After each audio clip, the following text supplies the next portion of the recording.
Sorry, Gordon Ramsay, but pineapple does belong on pizza, and I'm willing to fight you about it. Before we start, here's all the ingredients you'll need to make 2 Hawaiian pizzas.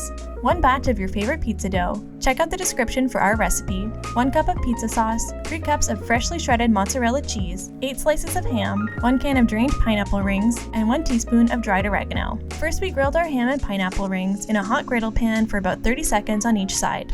This will cause a bit of caramelization and charring on the ham and pineapple, which amounts to extra flavor on the pizza. Once all the ham and pineapple is nicely charred, roll out 1/2 of the pizza dough, place on a pizza tray roughly the same size, and press into place.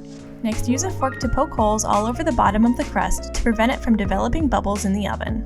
Brush the edge with a little olive oil, then scoop on a couple tablespoons of your favorite pizza sauce and spread it out evenly. Sprinkle on about half of your freshly grated pizza mozzarella, then completely cover the pizza with half the grilled and sliced ham, followed by half the grilled and sliced pineapple. I know it's a widely contested pizza topping, but if you ask me, the salty-sweet combo of ham and pineapple plus melted cheese is chef's kiss.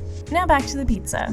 After baking at 480 Fahrenheit for 10 to 12 minutes, sprinkle with oregano and your pizza is good to go, so enjoy. Unless your name is Gordon Ramsay, that is.